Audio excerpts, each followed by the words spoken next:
hukum bismillah wajib. Kapan bismillah menjadi wajib?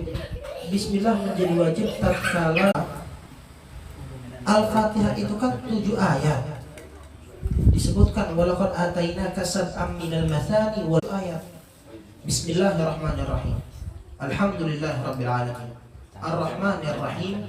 Maliki yaumiddin. Iyyaka na'budu wa iyyaka nasta'in. Ihdinas siratal mustaqim.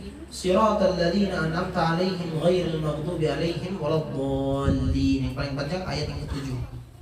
Seandainya salah satu yaitu bismillah yang enggak kita baca, otomatis kita mengurangi daripada bacaan Al-Fatihah. Berarti Al-Fatihah yang kita baca kurang, enggak sempurna atau cacat. Seharusnya 7 kita baca 6. Otomatis orang yang baca Fatihah di dalam sholat tanpa baca bismillah, sholatnya kagak sah. Kata Nabi Muhammad SAW, "Idza qara'tumul Fatihah faqra'u bismillahirrahmanirrahim fa innaha min ihda ayatiha." Jika kalian membaca Al-Fatihah, maka bacalah bismillahirrahmanirrahim, karena itu adalah salah satu daripada ayat Al-Fatihah. Cuma di dalam madhab Asy-Syafi'i, cara membaca Al-Fatihah pada saat sholat, baca bismillahnya itu bil jahri, dengan lantang. Bismillahirrahmanirrahim, alhamdulillahirabbil alamin. Bismillahnya diucapkan. Beda halnya dengan mazhab yang lain, mazhab Malik. Bismillahnya tetap dibaca, tapi dengan sir, kecil. Kadar kecil itu kayak gimana? Seandainya kita sholat di tengah malam, di kegelapan malam, jam 2 sunyi, kita ngomong kecil tuh bismillahirrahmanirrahim, kedengeran sama telinga kita, nah itu kecilnya, itu kadarnya. Jadi nggak perlu pada saat sholat lagi rame, nggak taunya masjid di tengah pasar, lagi ribut, bismillah kita ngomong nggak kedengeran, kita kencengin bismillah, nggak perlu. Ya nggak perlu gitu patokannya itu kalau misalnya malam hari.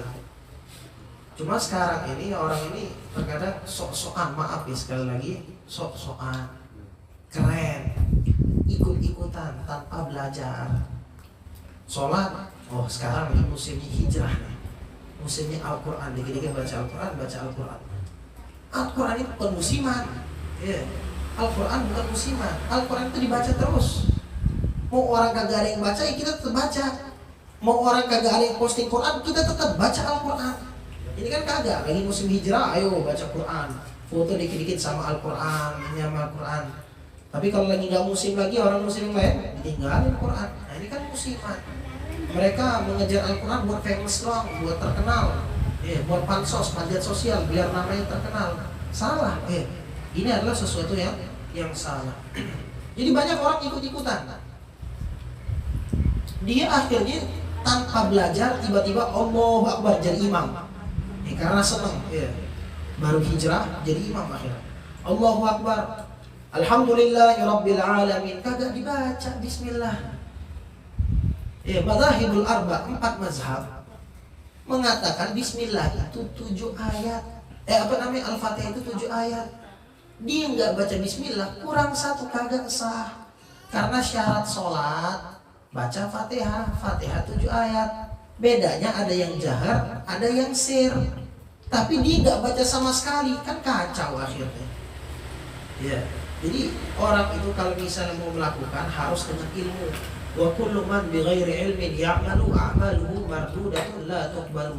Setiap orang mengamalkan suatu amalan tanpa didasari dengan ilmu, maka amalan yang dia lakukan akan tertolak, nggak diterima oleh Allah, sia-sia, capek doang.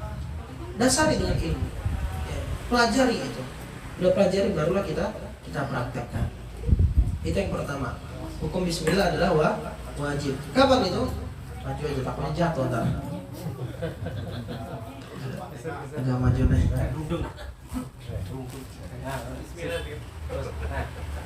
Nah jadi hukum yang pertama adalah wajib. Membaca bismillah hukumnya wajib. Pada saat kapan? Pada saat dalam sholat. Bismillah dalam sholat. Adapun di surat-surat lain, baru itu emang ada khilaf benar. Ada yang pakai bismillah, ada kagak. Kalau Imam Syafi'i setiap surat pakai bismillah kecuali surat At-Taubah. Tapi kalau yang lain nggak pakai bismillah, nggak masalah. Cuma kalau Al-Fatihah bismillah itu ayat. Kita kurangin, ayatnya juga kurang. Ini yang harus kita pelajari. Ini nggak mau baca bismillah, nggak apa-apa di surat langsung. Waladhdallin amin. Inna a'tainakal kautsar, nggak masalah. Cuma kalau Fatihah bismillahnya itu termasuk ayat. Itu yang harus dipahami yang pertama. Yang kedua, hukum bismillah sunnah. Kapan hukum bismillah sunnah? Di setiap segala perkara yang Nabi Muhammad lakukan, dan Nabi mulai dengan bismillah. Nabi minum mulai dengan bismillah, bismillahirrahmanirrahim, bismillahirrahmanirrahim, bismillahirrahmanirrahim. Nabi masuk ke masjid mulai dengan bismillah. Bismillah amantu, keluar rumah. Bismillah amantu billah tawakkaltu 'ala Allah. La haula wala quwwata illa billahil 'aliyyil 'azim. Bismillah walajna wa bismillah kharajna wa 'ala Allah tawakkalna, dengan bismillah. Nabi masuk ke masjid dengan bismillah. Bismillah, Allahumma shalli ala sayyidina Muhammad, Allahumma aftah li abwaab rahmatik. Nah, setiap yang Nabi Muhammad ucapkan dengan bismillah, maka kita pun sunnah dengan bismillah. Ya. Yang ketiga, hukum bismillah adalah mubah. Hukum bismillah adalah mubah, boleh. Mau pakai bismillah boleh, enggak juga boleh. Pakai masker, zaman dulu kan ada masker. Pakai masker bismillah, enggak masalah. Semoga emang jadi jadi benteng buat kita di masker. Insya Allah. Atau kita mau berdiri nih, bismillahirrahmanirrahim. Enggak apa-apa, kan enggak ada warid dari Nabi Muhammad Nabi berdiri mengucapkan bismillah. Tapi kita baca enggak masalah, mubah. Kita niatin buat zikir dapat pahala. Kita cuma qomat kamit niatnya enggak dapat apa-apa. Ya kalau niatin zikir bismillah dapat pahala. Dan pasti ada khasiatnya, bukan enggak ada khasiatnya. Yang keempat, bismillah hukumnya makruh. Kapan bismillah hukumnya makruh? Di segala sesuatu yang hukumnya makruh. Contoh, di antara hukum yang makruh itu adalah misalnya kita kencing di genangan air. Ya, ada tempat genangan air, kita pinggir jalan kebelet nih, rest area masih jauh 40 km lagi. Ya, apalagi pada saat mau jalan macet Cipali ambruk. Agak jadi ke daerah Sragen. Agak jadi ya. Karena ambruk. Akhirnya apa? Kita minggir tengah jalan. Ada genangan air. Nah, itu kan kencing di filma di tempat air yang tergenang, itu hukumnya makruh. Kita kencing bismillahirrahmanirrahim, ya jadi hukum makruh. Ya, ngucapin bismillah. Atau nyabut uban. Nyabut uban itu hukumnya makruh. Kalau kagak mau, waduh saya malu di ubanan, udah tua, warnain, nggak masalah warnain, tapi jangan warnain hitam. Ya, mau pink boleh dah. Mau pink, merah, kuning, hijau juga boleh. Mau warna apapun bebas. Yang penting jangan hitam. Di dalam madhab Syafi'i hitam haram hukumnya. Kenapa? Karena di situ ada ghish, penipuan. Ya, lu udah tua tapi nggak kayak rambut masih hitam, nipu. Tahu diri. Itu tidak dibolehkan. Jadi kalau mau warnain boleh, bebas warna apapun, kecuali dengan warna hitam. Kalau mau pun pakai warna hitam dengan syarat. Syaratnya apa? Kalau mau jihad perang tuh boleh pakai warna hitam. Untuk apa? Mengelabui musuh. Jadi ya kalau misalnya musuh lihat dari jauh ubanan semua, wah enak ini ngabisin ya.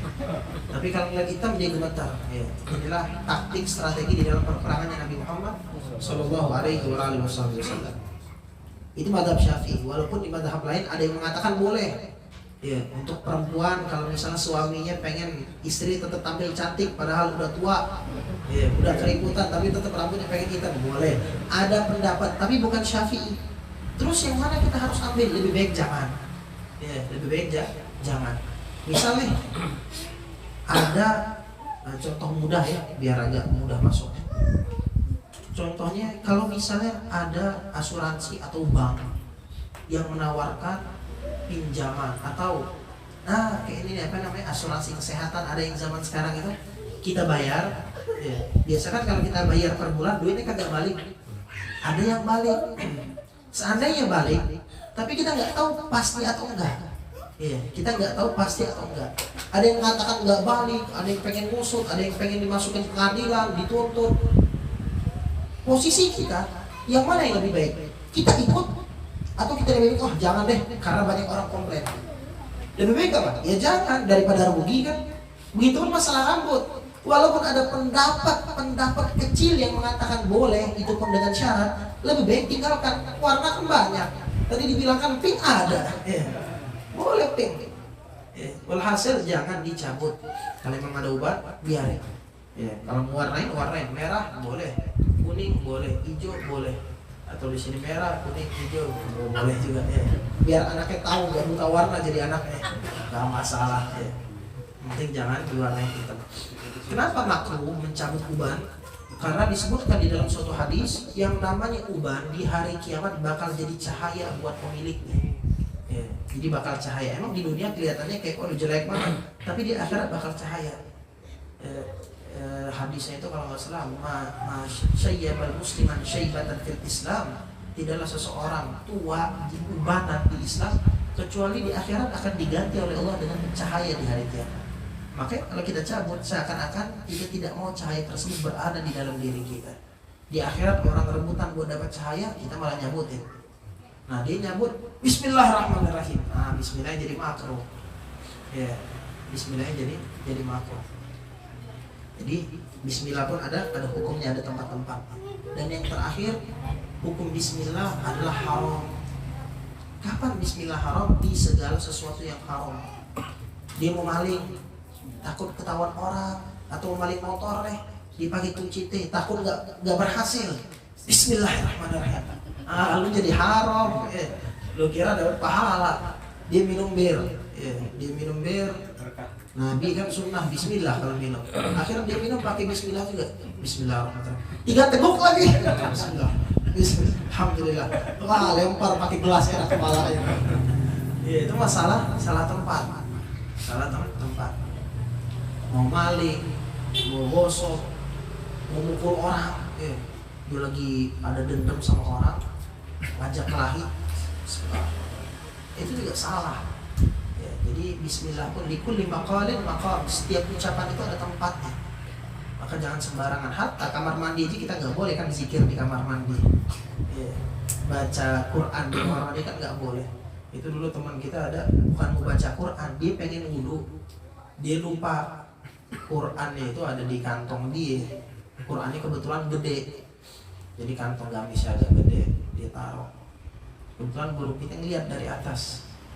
Dia belum masuk kamar mandi, dia lupa, belum masuk, tapi udah mau masuk kamar mandi. Dia lalai lupa nih pagi, soalnya sekitar jam 5:30. Diteriakin sama guru kita, Fir'aun Quran dibawa masuk. Kaget dia, oh iya ada Quran kan. Lupa dia, soalnya Quran ada dibawa masuk. Makanya zikir itu ada tempat, Bismillah juga. Nah, langsung saja ke dalam bait yang kedua. Falhamdulillahil qadimil awwali al-akhiril baqi bila tahawuli. Dan segala puji bagi Allah Subhanahu wa taala al-qadim, yang maha lalu. Maksud maha lalu di sini tidak ada zat atau makhluk apapun yang mendahului keberadaan Allah. Al-awwal yang maha lalu, wal akhir yang maha akhir, maksudnya apa? Tidak ada yang paling akhir selain Allah. Al-baqi kekal. Karena yang kekal hanya Allah Subhanahu wa taala. Walaupun seperti yang lain ada yang kekal, seperti surga, neraka, tapi kekekalan tersebut bukan seperti kekekalan Allah Subhanahu wa taala. Bila tahawuli, tidak akan berubah kekekalan Allah Subhanahu wa taala. Di bait yang kedua ini kita akan membahas tentang kalimat alhamdulillah terlebih dahulu sebelum masuk ke yang lainnya. Kita harus tahu yang namanya alhamdulillah secara bahasa artinya adalah ats-tsana bil lisan 'alal jamil al-ikhtiyari ma jihati ta'dhim sawa'un kana fi muqabalati ni'matin am la. Arti alhamdulillah secara bahasa adalah pujian kita dengan lisan. Kita puji dengan lisan dengan cara yang paling baik dan juga dengan landasan pengagungan, mau dapat nikmat ataupun tidak. Berterima kasih, mengucapkan alhamdulillah, memuji Allah, mau dapat nikmat atau tidak, itu artinya apa? Alhamdulillah. Namun secara syariat arti alhamdulillah pujian itu fi'lun yunbi'u an ta'dhimil mun'im, suatu pekerjaan yang kita lakukan untuk menceritakan atau untuk membeberkan atas kemuliaan dan keagungan zat yang maha memberi nikmat. Karena zat tersebutlah yang memberi kita nikmat, walaupun kita ini orang yang tidak bersyukur kepada Allah Subhanahu wa taala. Hakikatnya yang ngasih nikmat siapa? Allah. Nah, caranya ini ada beberapa cara. Sawa'un kana al-fi'lu dzikran bil lisan, maupun mengucapkan alhamdulillah itu berzikir dengan lisan alhamdulillah, ataupun dengan mahabbatan bil janan, atau hatinya yang bersyukur alhamdulillah, ataupun amalan bil arkan, anggota tubuhnya yang ikut beramal dengan ibadah. Jadi gini, kita ini kalau mau berterima kasih sama orang, itu kan pasti terima kasih benar-benar. Pengen lihat orang terima kasih yang luar biasa itu kayak gimana? Orang yang dapat uang kaget atau bedah rumah. Di film-film, di TV ada bedah rumah, uang kaget. Mau lihat terima kasih yang paling tulus, walaupun emang itu settingan, tapi mau lihat gambaran yang tulus tuh kayak itu. Bukan sih berarti muji muji filmnya itu, bukan. Tapi kalau kita pengen lihat gambarannya, kenapa? Kita lihat. Pertama dia bersyukur pakai lisan, pakai alhamdulillah, atau dibilang terima kasih. Gak bisa diutarakan dengan kata-kata, saking senangnya dia. Terserah mau settingan atau kagak, tapi akhir menetes air mata. Setelah air mata menetes, anggota tubuh juga ngikut sampai sujud. Ini terima kasih yang bagus. Tapi salah, dia terima kasih yang makhluk. Iya. Terima kasih kita kepada Allah seharusnya juga kayak gitu. Ini kagak. Pada saat di sholat, alhamdulillah, alhamdulillah, alhamdulillah, alhamdulillah. HP alhamdulillah. Ya, alhamdulillah, alhamdulillah, main gitu. Ini bukan alhamdulillah. Coba aja ada orang nih, ya, kita minta bantuan sama dia, kita kasih. Kita bilang, terima kasih ya, makasih banyak ya. Dia nggak bakal dikasih lagi kita. Berat orang tersebut terima kasih setengah-setengah, nggak tahu diri, ya, nggak tahu diri. Terlebih kita kepada Allah. Walaupun kita nggak tahu diri, jarang terima kasih, nikmat tetap Allah beri, tapi paling enggak kita ini tetap bersyukur karena itu kewajiban kita. Kata Allah, wa qalilum min ibadiyasy syakur, dikit hambaku yang bersyukur. Makanya pandai-pandai bersyukur kepada Allah agar nikmat ditambah oleh Allah Subhanahu wa taala. La in syakartum la azidannakum wa la in kafartum inna adzabi lasyadid. Kalau kalian bersyukur, nikmat aku tambah, kata Allah. Namun kalau kalian kufur, maka aku akan beri siksa yang pedih. Nah, cara bersyukur ya tadi, lisan ikut alhamdulillah, cuma bukan komat kamit doang. Orang ngigo itu juga bisa ngucapin alhamdulillah, tapi dia bukan berterima kasih. Ngigo, dia nggak sadar apa yang diomongin. Itu terkadang alhamdulillah, waduh tanggal tua bergajian. Ya, alhamdulillah kan ngomongnya. Pikiran kegajian, pikiran gini. Kita ngucapin alhamdulillah, pikiran apa? Pikiran kunci rumah, pikiran kunci motor yang hilang, was-was sama ini. Jadi pada saat mengucapin alhamdulillah, ya khusyuk lah. Rasakan bahwa engkau ini dapat nikmat dari Allah. Cuma kita ini terkadang yang tahunya yang namanya nikmat kalau duit. Kalau bukan duit bukan nikmat.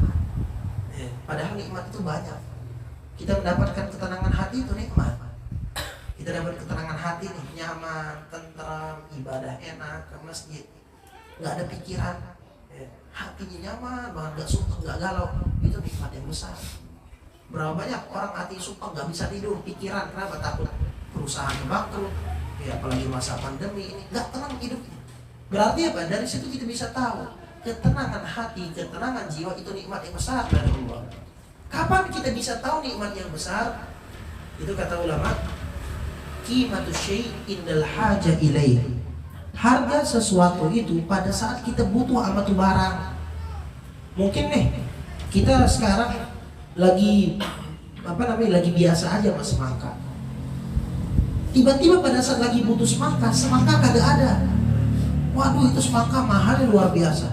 Tahu kayak apa? Kayak awal-awal pandemi Ramadan tahun kemarin tuh bawang bombay. Ya mungkin yang ada masak ini tahu. Itu bawang bombay yang biasanya harganya murah, ini sekilo hampir 160.000. Bukan di Jakarta doang, bukan di Tangerang doang, bahkan di Bogor, kita nyari ke Bogor sama harganya. Nah, kenapa? Pada saat orang lagi banyak butuh. Masker, wah nggak usah bohong-bohong dah, masker.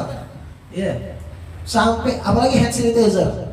Sekarang glamburan di jalan-jalan nggak dipakai, di Alfamart udah ditaruh nggak dipakai. Dulu hand sanitizer itu kita datang ke Alfamart nanya udah habis, kesini habis. Buka di di Shopee, di Tokopedia, beli Lazada kagak ada semua. Udah habis, punah. Nyarinya susah. Masker sensi yang sekotak yang dulu mungkin 100.000 jadi 700.000.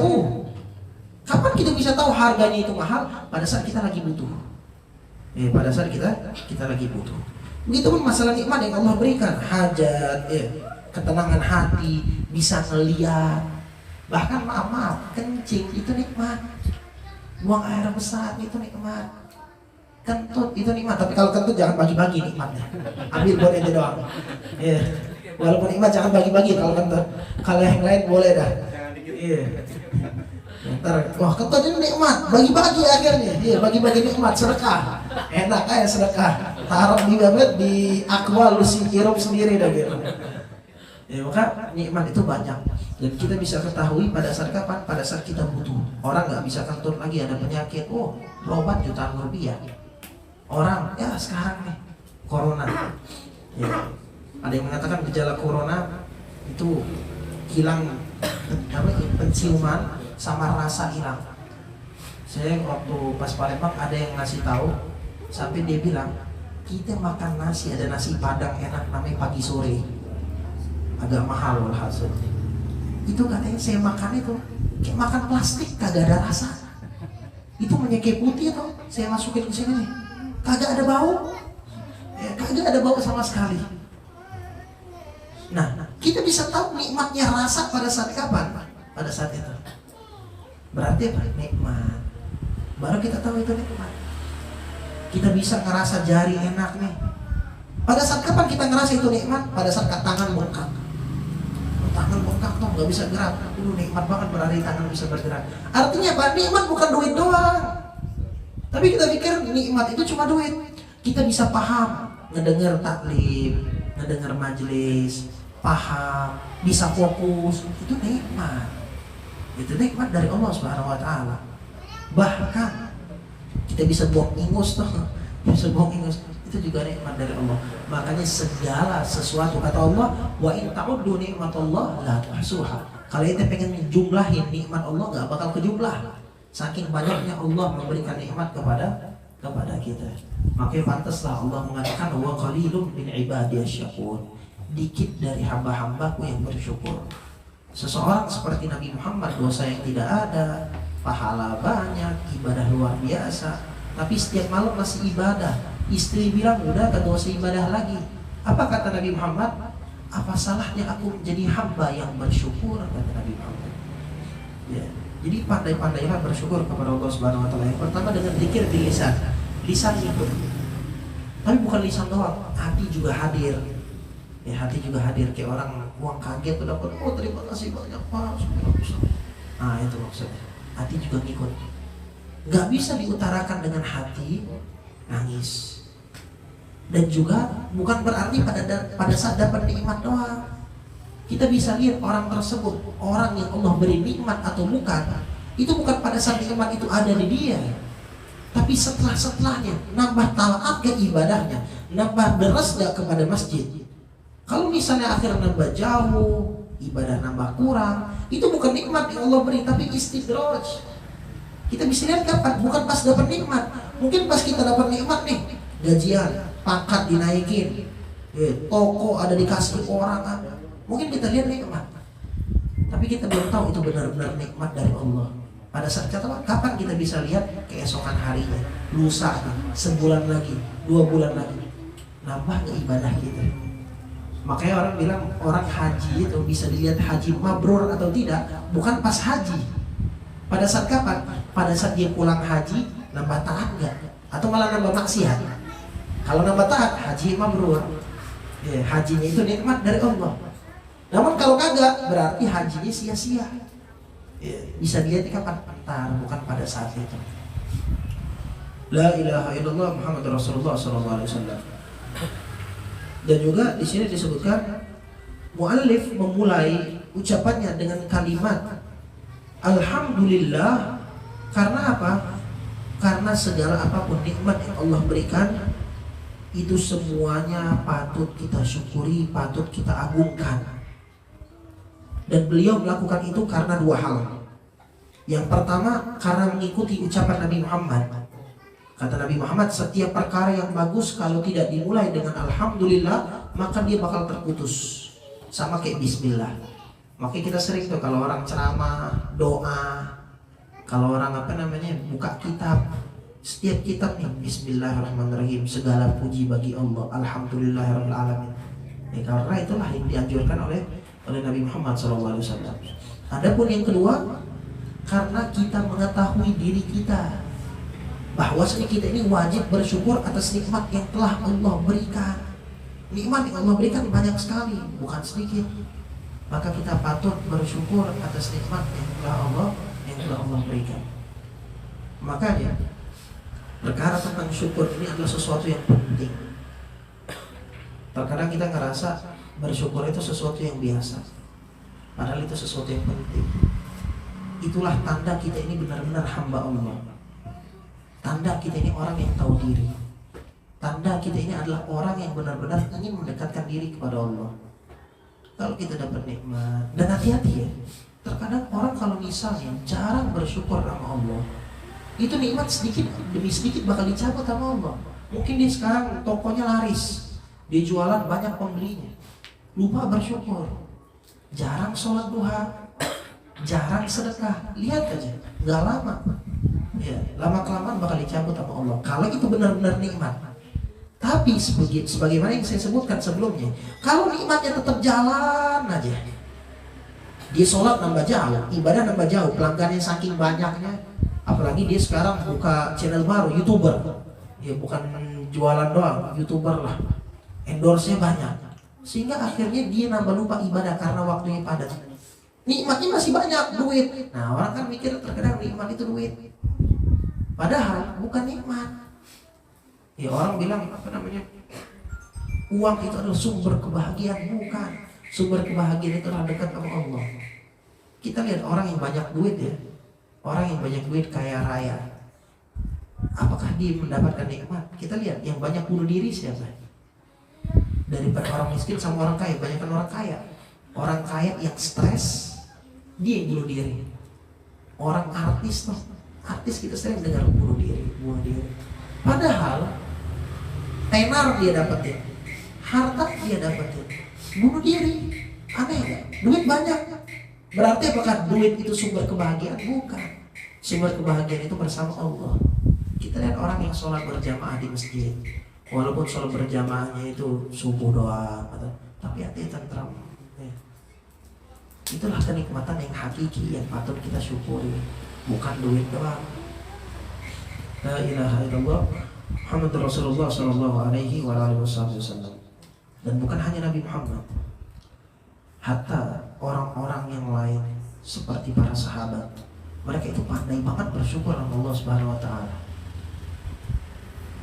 Makanya Nabi Muhammad pada saat ditawari oleh malaikat Jibril agar gunung dijadikan emas, karena Nabi Muhammad pada saat itu kelaparan 3 hari 3 malam, ngikat perutnya pakai batu. Ada gunung mau dijadiin emas. Apa kata Nabi Muhammad? Jangan, biarin aku bisa merasakan 1 hari kelaparan, sehingga aku bisa merasakan kesabaran. Dan biarkan setelah itu seharinya aku bisa kenyang, agar aku bisa bersyukur kepada Allah Subhanahu wa taala. Itu Nabi Muhammad. Mau nikmat sedikit, mau apapun itu, tetap bersyukur. Kita kan kagak. Biasa pemasukan sehari toko 250.000 bersih. Ini kagak, masuknya cuma 5.000 doang. Itu kan pas keluar diambil tukang parkir misalnya. Kagak ada lagi akhirnya. Ya, karena pada saat parkir itu kan kita harus bayar. Hilang. Wow, ngomel-ngomel. Padahal kita tetap harus bersyukur sama Allah. Kenapa? Masih diberi kesehatan untuk buka rumah, masih bisa diberikan kekuatan untuk mencari nafkah. Itu kan nikmat yang besar yang Allah berikan. Kata ulama, idza kunta fi ni'matin far'aha. Kalau engkau mendapatkan nikmat, jaga. Cara jaga nikmat kayak gimana? Bukan ditimbun. Ya, nikmat yang Allah berikan, cara menjaganya bukan ditimbun, tapi dengan berbagi, dengan bersedekah, dengan ibadah. Kalau dengan maksiat, fa innal ma'asi tuzilun ni'am, karena maksiat dapat mengikis daripada nikmat yang telah Allah berikan. Maka hati-hati. Insya Allah dengan pertemuan yang singkat kita pada saat ini, semoga kita dijadikan Allah hamba-hamba yang pandai bersyukur, hamba-hamba yang pandai berterima kasih kepada Allah. Dan semoga tidaklah kita keluar dari tempat ini kecuali dosa-dosa kita diampunkan oleh Allah, hajat kita dikabulkan oleh Allah, dan insya Allah daripada usaha kita diberikan kelancaran oleh Allah Subhanahu wa taala. Amin ya rabbal alamin. Allahumma ij'al jam'ana hadha jam'an marhuma wa tafarraqna min ba'dihi tafarraqan ma'suma wa la taj'al fina wa la minna wa la ma'ana syaqiyan wa la mahruma. Allahumma ya man la yahtaju ila bayan wa tafsir hajatuna ilayka katsir wa anta alimul ya khabir. Rabbana atina fid dunya hasanah wa fil akhirati hasanah wa qina adzaban nar. Wa sallallahu ala sayyidina Muhammad wa alihi wasallam walhamdulillahi rabbil alamin. Bismillahil Fatihah.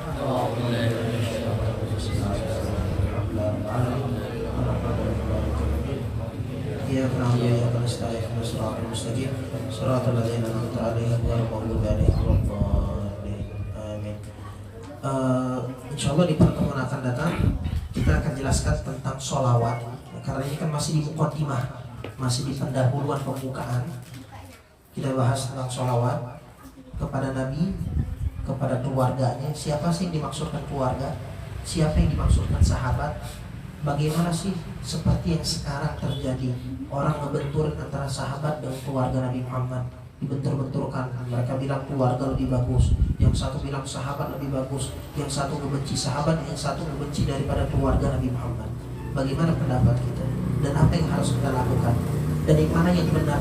Insya Allah di episode selanjutnya. Wallahu a'lam bishawab. Assalamualaikum warahmatullahi wabarakatuh.